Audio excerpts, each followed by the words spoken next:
Building water system management plans ensure the safety of occupants who use a building, the building's water system, and the devices that support that system.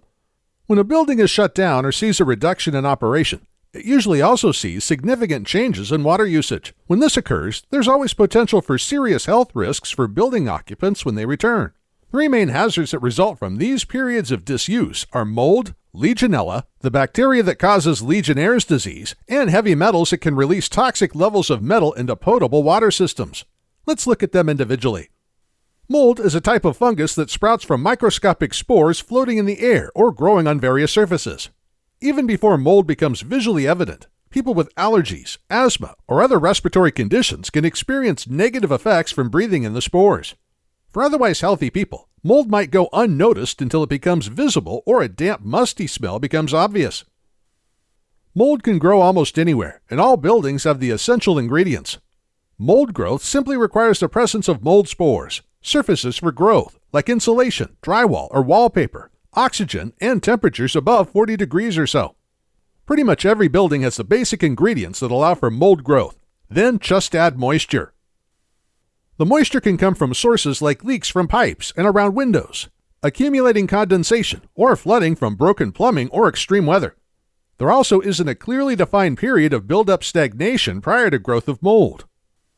Mold can appear at any time, from mere days to weeks or even months, depending on the specific factors of a building, its location, the season, and weather variables. A building with poor ventilation in a region of high humidity like Florida or Alabama will likely have increased dampness that could allow mold to grow in only a few days. If those conditions remain unchanged, the mold can spread rapidly. On the other hand, well-ventilated buildings in dry climates might not see significant mold growth for months or years. The next health hazard we'll look at is Legionella. This is the bacterium that causes Legionnaire's disease, a bacterial pneumonia first identified in 1976 after a mysterious outbreak of illness following an American Legion conference in Philadelphia, Pennsylvania. It's primarily spread in aerosolized water droplets through HVAC systems, where it can flourish. If conditions are right, Legionella can survive for more than a year in a plumbing system. After prolonged disuse of a water or HVAC system, stagnated water temperatures can stabilize in a range that is prime for Legionella, from 77 to 108 degrees Fahrenheit. In the case of Legionella, this prolonged period of disuse can be from weeks to months.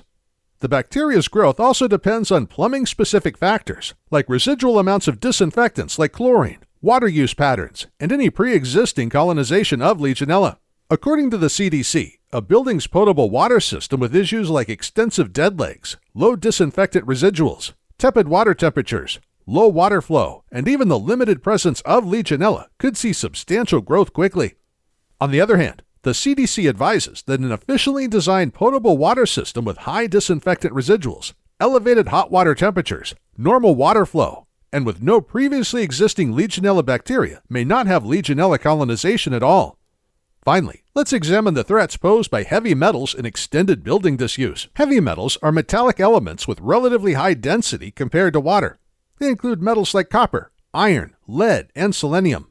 Remember that many heavy metals are actually vital nutrients that are important for the normal healthy function of the human body. They're in the food and beverages we consume on a daily basis. The difference is the danger posed by dramatically increased levels of these elements. The possibility for metals and chemicals to turn from beneficial for humans to harmful increases when a building's water system sees extended periods of disuse. In this situation, the two metals that pose the greatest threat to potable water in a building are lead and copper. Copper pipes have stood the test of time and replaced lead, iron, and galvanized steel pipes. Nowadays, they're the mainstay of a building's plumbing system. While copper is used partly because of its non-leaching characteristics, this is not the case when water is allowed to stagnate in them. Under these conditions, a prolonged period of disuse for lead and copper could be anywhere from hours or days to weeks or months. This time factor depends on the specific characteristics of a building's plumbing system. This will include factors like a building's specific water factors, the length of time water has stood in the pipes, and whether the pipes have protective coatings or scales that might prevent the metals from leaching into the water. Let's say you have a building that has a potable water system with a lead service line and lead soldered plumbing fittings. Remember that the EPA estimates there are still 6 to 10 million lead service lines across the country. Add to that service line an elevated water temperature and low mineral content. These factors create conditions that could allow for lead to leach into the water in only a few hours. Compare that to a building water system constructed with lead-free plumbing materials and supplied with water that's been treated with corrosion control chemicals. You see that there's a lower chance for metals leaching into the water system and reducing or potentially eliminating exposure. Even in a building with lead-free plumbing materials, the primary way for harmful levels of these metals to enter a potable water system is through the corrosion of a building's pipes and fixtures. Risk of corrosion increases during long periods of low or no water use, and over time, stagnating water can break down corrosion control chemicals that may have been added by a water utility to help limit the release of lead and copper. As a result, the deterioration of protective pipe scaling or coatings contribute to increasingly higher levels of contamination until those protective coatings can be restored during the process of returning a building to normal operation. The EPA has guidance for maintaining or restoring water quality in buildings with low or no use that will help you to build your strategy for not only maintaining water quality during an expected long period of disuse, but recovering when the water was not well maintained over long periods of time.